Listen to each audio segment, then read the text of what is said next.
السلام علیکم ویئرس، آج کی اس ویڈیو میں ہم نبی کریم صلی اللہ علیہ وآلہ وسلم کی چند احادیث مبارکہ کے بارے میں ذکر کریں گے، جن میں آپ صلی اللہ علیہ وسلم نے اسلام اور ایمان کے بارے میں بتایا ہے۔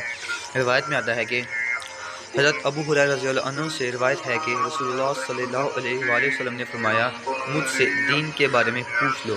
صحابہ کرام رضی اللہ عنہ آپ صلی اللہ علیہ وآلہ وسلم سے اتنا مرعوب ہوئے کہ سوال نہ کر سکے۔ تب ایک آدمی آیا اور آپ صلی اللہ علیہ وآلہ وسلم کے دونوں گھٹنوں کے قریب بیٹھ گیا، پھر کہنے لگا، اے اللہ کے رسول، اسلام کیا ہے؟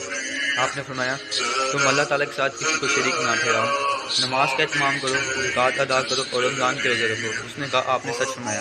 پھر پوچھا، اے اللہ کے رسول، ایمان کیا ہے؟ آپ نے فرمایا، یہ کہ تم اللہ، اس کے فرشتوں، اس کی کتاب، قیامت کے روز، اس سے ملاقات اور اس کے رسولوں پر ایمان لاؤ، مرنے کے بعد اٹھنے پر ایمان لاؤ اور ہر امر کی تقدیر پر ایمان لاؤ۔ اس نے کہا، آپ نے درست فرمایا۔ پھر کہنے لگا، اے اللہ کے رسول، احسان کیا ہے؟ آپ نے فرمایا، تم اللہ تعالیٰ سے اس طرح ڈرو گویا تم اسے دیکھ رہے ہو، پھر اگر تم اسے دیکھ نہیں رہے تو وہ یقیناً تمہیں دیکھ رہا ہے۔ اس نے کہا، آپ نے صحیح فرمایا۔ پھر پوچھا، اے اللہ کے رسول، قیامت کب قائم ہوگی؟ آپ نے جواب دیا، جس سے قیامت کے بارے میں پوچھا جا رہا ہے وہ پوچھنے والے سے زیادہ نہیں جانتا۔ میں تمہیں اس کی علامات بتائے دیتا ہوں۔ جب دیکھو کہ عورت اپنے آقا کو جنم دیتی ہے تو یہ اس کی نشانی میں سے ہے، اور جب دیکھو کہ ننگے پاؤں اور ننگے بدن والے گونگے اور بہرے زمین کے بادشاہ ہیں تو یہ اس کی علامت میں سے ہے، اور جب دیکھو کہ بھیڑ بکریوں کے چروائے اونچی سے اونچی عمارت میں باہم مقابلہ کر رہے ہوں تو یہ بھی اس کی نشانی میں سے ہیں۔ یہ قیامت کا وقوع غیب کی ان 5 چیزوں میں سے ہے جن کو اللہ تعالیٰ کے سوا کوئی نہیں جانتا۔ پھر آپ نے یہ آیت پڑھی، بے شک اللہ ہی کے پاس قیامت کا علم ہے، وہی بارش بتاتا ہے، وہی جانتا ہے کہ ارحام ماؤں کے پیٹوں میں کیا ہے، اور کوئی شخص نہیں جانتا کہ وہ آنے والی کل میں کیا کرے گا، اور کوئی شخص نہیں جانتا کہ وہ کہاں سے کس زمین میں فوت ہوگا۔ سورت کے آخر تک حضرت ابو ہریرہ رضی اللہ عنہ نے کہا، پھر وہ آدمی کھڑا ہو گیا اور چلا گیا تو رسول اللہ صلی اللہ علیہ وسلم نے فرمایا، اسے میرے پاس واپس لاؤ۔ اسے تلاش کیا گیا تو انہیں صحابہ کرام کو نہ ملا۔ رسول اللہ صلی اللہ علیہ وسلم نے فرمایا، یہ جبریل تھے، انہوں نے چاہا کہ تم نہیں پوچھے تو تم دین سیکھ لو، اور میں آ کر تمہاری طرف سے سوال کیا۔ یہ حدیث صحیح مسلم کی حدیث نمبر 699 ہے، جس میں آپ نے اسلام اور ایمان کے بارے میں بتایا گیا ہے۔ اور بھی حدیث میں آپ نے بتایا ہے کہ مالک بن انس نے ابو سہیل سے اور انہوں نے اپنے والد سے روایت کی، انہوں نے حضرت طلحہ بن عبید اللہ رضی اللہ عنہ سے سنا، کہہ رہے تھے کہ رسول اللہ صلی اللہ علیہ وسلم کے پاس اہل نجد میں سے ایک آدمی آیا، اس کے بال پرا گندا تھے، ہم اس کی ہلکی سی آواز سن رہے تھے لیکن جو کچھ وہ کہہ رہا تھا ہم اس کو سمجھ نہیں رہے تھے، حتیٰ کہ رسول اللہ صلی اللہ علیہ وسلم کے قریب آ گیا، وہ آپ سے اسلام کے بارے میں پوچھ رہا تھا۔ رسول اللہ صلی اللہ علیہ وسلم نے فرمایا، دن اور رات میں 5 نمازیں فرض ہیں۔ اس نے پوچھا، کیا ان کے علاوہ اور نمازیں بھی میرے ذمہ ہیں؟ آپ نے فرمایا، نہیں، اللہ یہ کہ تم نفلی نماز پڑھو اور ماہ رمضان کے روزے رکھو۔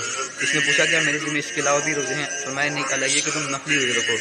پھر رسول اللہ صلی اللہ علیہ وسلم نے اسے زکوٰۃ کے بارے میں بتایا تو اس نے سوال کیا، کیا میرے ذمہ اس کے سوا کچھ ہے؟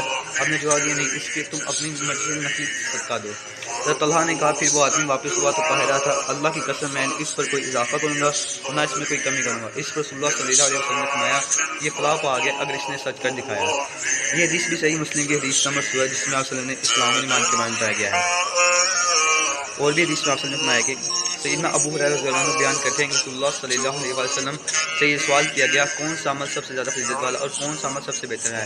آپ صلی اللہ علیہ وسلم نے فرمایا، اللہ تعالیٰ اور اس کے رسولوں پر ایمان لانا۔ اس نے کہا، اے اللہ کے رسول، اس کے بعد کون سے؟ آپ صلی اللہ علیہ وسلم نے فرمایا، اللہ کے راستے میں جہاد جو کہ افضل اور شرف عمل ہے۔ آپ نے کہا، پھر کون سا؟ آپ نے فرمایا کہ حج مبرور۔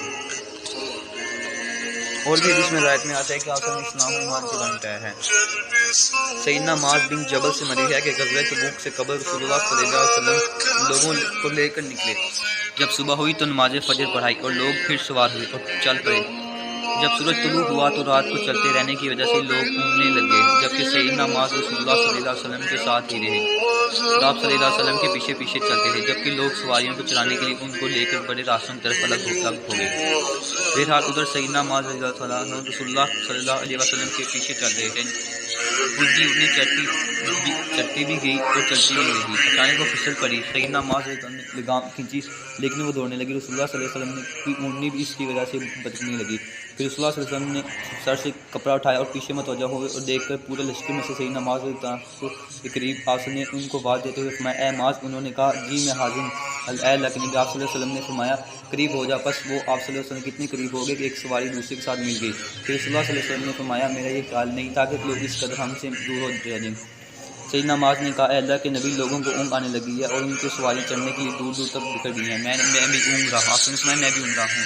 اور بہر جب سیدنا معاذ نے دیکھا کہ رسول اللہ صلی اللہ علیہ وسلم ان کے ساتھ خوشی اور ان کے ساتھ خلوت میں ہے، تو انہوں نے کہا اے اللہ کے رسول، آپ مجھ سے ایک ایسی بات پوچھ لینے کی اجازت دے جس نے مجھے بیمار و پریشان کر۔ اللہ کے نبی نے فرمایا چاہتے ہو سوال کرو۔ انہوں نے کہا اے اللہ کے نبی، آپ مجھے ایسا عمل بتا دیں کہ جو مجھے جنت میں داخل کرے، اور میں آپ سے اس کے علاوہ کسی اور چیز کے بارے میں سوال نہیں کرتا۔ آپ صلی اللہ علیہ وسلم نے فرمایا واہ واہ واہ، تم نے بڑے عمل کے بارے میں سوال کر رہی ہے، تم نے بڑے عمل کے بارے میں سوال کیا۔ آپ صلی اللہ علیہ وسلم نے 3 دفعہ یہ جملہ دہرایا اور پھر فرمایا لیکن یہ عمل اس آدمی کے لیے آسان ہے جس کے ساتھ اللہ تعالیٰ بھلائی کا ارادہ کر لے۔ پھر آپ صلی اللہ علیہ وسلم نے فرمایا مزید کوئی بات نہیں بیان کی، البتہ انہیں الفاظ کو 3 دفعہ دہرایا تاکہ صحیح نماز کو اچھی طرح یاد کر لیں۔ پھر آپ صلی اللہ علیہ وسلم نے فرمایا وہ عمل یہ ہے کہ تم اللہ تعالیٰ اور آخرت کے دن پر ایمان لاؤ، نماز قائم کرو، کسی چیز کے ساتھ شریک نہ ٹھہراؤ، اور پھر تم اس سلسلے کو جاری رکھو یہاں تک اس پر وفات ہو جائے۔ انہوں نے بس کا اے اللہ کے نبی یہ بات دوبارہ شاد میں آپ صلی اللہ علیہ وسلم نے فرمایا 3 دفعہ دہرائی۔ پھر اللہ کے نبی صلی اللہ علیہ وسلم نے فرمایا اے معاذ، اگر تم چاہتے ہو تو میں اسی دین کی اصل اور اسی کی کوہان کی چوٹی کی وضاحت کر دیتا ہوں۔ سیدنا معاذ نے کہا کیوں نہیں؟